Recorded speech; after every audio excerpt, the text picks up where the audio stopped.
Le deuxième élément à éviter lorsque vous rédigez votre CV, c'est de mettre la situation matrimoniale. En effet, il y a des entreprises qui n'embauchent pas des hommes mariés, des femmes mariées. Il y a des entreprises qui n'embauchent pas des hommes célibataires, des femmes célibataires. L'âge aussi est un élément discriminatoire. Il y a des entreprises qui n'embauchent pas des gens qui ont plus de 30 ans, moins de 30 ans, plus de 20 ans, moins de 20 ans, ainsi de suite. Donc, quand vous évitez de mettre des éléments discriminatoires, ça va vous amener jusqu'au niveau du recruteur. Et même si le recruteur n'a pas l'habitude de prendre les femmes célibataires, à cause de vous, par votre prestance, votre manière de vous vendre, votre manière de communiquer, de discuter, de parler, l'entreprise peut changer d'avis. Le troisième élément que je vois d'habitude dans les CV et qu'il faut absolument éviter, c'est d'écrire sur le CV curriculum vitae. C'est pas la peine d'écrire curriculum vitae sur un curriculum vitae. On sait déjà que c'est un curriculum vitae. Et éviter les quadrillages, les encadrements autour avec des fleurs. J'ai vu un CV récemment, il avait mis des sapins tout autour de son CV. Évitez tout ce qui est tableau. Pas trop, évitez qu'il y ait trop de tableaux sur votre CV. Un CV simple, d'accord, écrit simplement et bien structuré fera l'affaire. Pourquoi? Parce que le recruteur passe en moyenne 13 secondes sur votre CV. Donc si pendant 13 secondes, votre CV n'est pas accrocheur, il le met de côté. Pour mettre en place le CV gagnant, il est préférable de rédiger un CV chronologique et thématique. Pour un CV chronologique, vous devez d'abord commencer avec l'état civil que vous mettez à droite. C'est-à-dire votre nom, prénom, numéro de téléphone, adresse mail, vous le mettez du côté droit de la copie. Bon, certaines personnes vous diront de le mettre au milieu ou bien à gauche, mais moi je vous dis de le mettre du côté droit et la photo du côté gauche. Et vous pouvez également ajouter l'adresse, c'est-à-dire votre localisation, où vous habitez. Dans les CV que vous envoyez pour les centres d'appel, pour les postes de téléconseiller, téléopérateur, téléacteur, vous devez absolument ajouter la date et le lieu de naissance, parce qu'ils en ont besoin pour les bases de données. Mais en dehors de ça, pour tous les autres CV classiques, ce n'est pas la peine de mettre la date et le lieu de naissance. La deuxième étape, c'est de titrer votre CV. Si c'est pour le poste de téléopérateur, ou bien vous voulez travailler dans un centre d'appel par exemple, vous mettez en titre téléopérateur. Et après le titre, c'est-à-dire l'intitulé du CV, vous commencez avec la première mention. La première mention, c'est formation et diplôme. Mais attention à la manière de structurer cette partie. Vous allez mettre le dernier diplôme obtenu et le premier obtenu. Vous commencez par le dernier obtenu et le premier. Si c'est un Master 2 que vous avez eu, par exemple, de 2016 à 2017, vous mettez ça à droite, en gras, et le contenu, vous le mettez à gauche, de l'autre côté. Pas besoin de le mettre en gras cette fois-ci, juste les dates, en dessin de la date, pas sur la même ligne.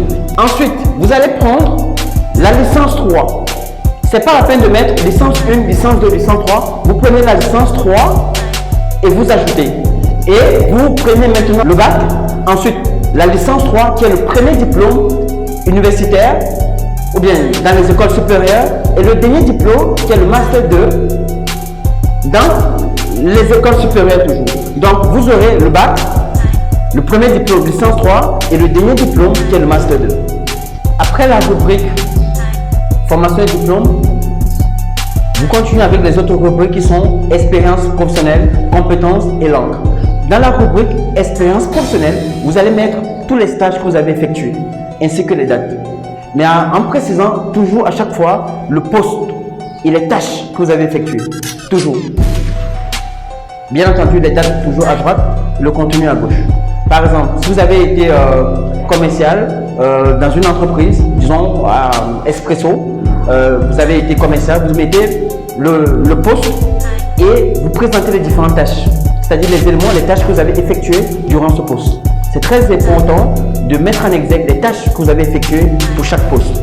Si vous n'avez jamais eu d'expérience professionnelle, si vous n'avez jamais travaillé, vous allez remplacer la partie expérience professionnelle par des compétences. Mais il faut faire la différence entre une compétence et une expérience. Ce n'est pas la même chose. Par exemple, j'avais un ventilateur qui était en panne ici, dans mon bureau. J'ai fait appel à un technicien. Le technicien est arrivé, il a regardé le ventilateur. Il m'a dit, il faut changer de l'huile, etc. On a fait ce qu'il a demandé. On a appuyé le ventilateur et ça ne tournait pas. Je lui ai demandé, qu'est-ce qui se passe? Il m'a donné des excuses. Il m'a dit non, écoutez, j'ai fait de mon mieux, il est parti. Et un bon jour, il y a un étudiant qui fait anglais. Oui, il fait anglais à l'université, il est arrivé, je dis bien, il fait anglais. Il est arrivé, il a vu le ventilateur, il a démonté le ventilateur, quelques temps après il a remonté, il a appuyé, le ventilateur s'est mis à tourner. Il a fait preuve de compétence, alors que les autres techniciens ont l'expérience. Donc aujourd'hui, les entreprises vont vous embaucher et ils seront intéressés par vous parce que vous avez des compétences. La compétence, c'est ce que vous pouvez apporter directement à l'entreprise. La dernière rubrique, c'est la rubrique des langues. Au niveau des langues, vous précisez bien, si vous parlez français, vous mettez français et vous précisez le niveau. Le niveau, ça peut être courant ou académique en français. Anglais, attention, pour l'anglais. Anglais, il y a 2 niveaux. Je dis bien, en anglais, il y a 2 niveaux. Il n'y a pas 3 niveaux. Parce que je vois parfois dans la rubrique anglais, on met anglais 2 points, niveau intermédiaire. Il n'y a pas de niveau intermédiaire. Il y a 2 niveaux. Le premier niveau, c'est le niveau académique avec sa condition. Et le deuxième niveau, c'est le niveau courant avec sa condition. Quand vous mettez dans votre CV niveau anglais, niveau académique, ça veut dire que vous pouvez vous présenter correctement en anglais et présenter l'entreprise ainsi que votre environnement en anglais. Si vous n'êtes pas capable de le faire, ça veut dire que vous n'avez pas de niveau. Le niveau courant stipule que vous êtes capable de parler couramment l'anglais comme vous parlez français. Il n'y a pas de niveau intermédiaire. Le recruteur ne va pas venir vous parler un anglais intermédiaire. Si le recruteur vous recontacte pour un entretien individuel, vous devez tenir compte de plusieurs aspects. Et le premier aspect, c'est votre apparence. Oui, votre apparence compte énormément. Il y aura des questions qu'il va vous poser, il y a des questions pièges. La manière de communiquer est importante. La manière de répondre aux questions est très importante également. C'est dans ce sens que nous aidons les jeunes, nous les coachons, nous les formons à pouvoir mieux appréhender les recruteurs, à être plus efficaces lors des entretiens d'embauche. Et par ailleurs, nous avons beaucoup d'autres formations comme l'anglais, l'informatique, la communication, la prise de parole en public, l'art oratoire, la comptabilité, etc. Donc, c'est une panoplie de formations que nous offrons afin de pouvoir contribuer à notre manière au développement de l'Afrique et à la croissance personnelle de chaque individu.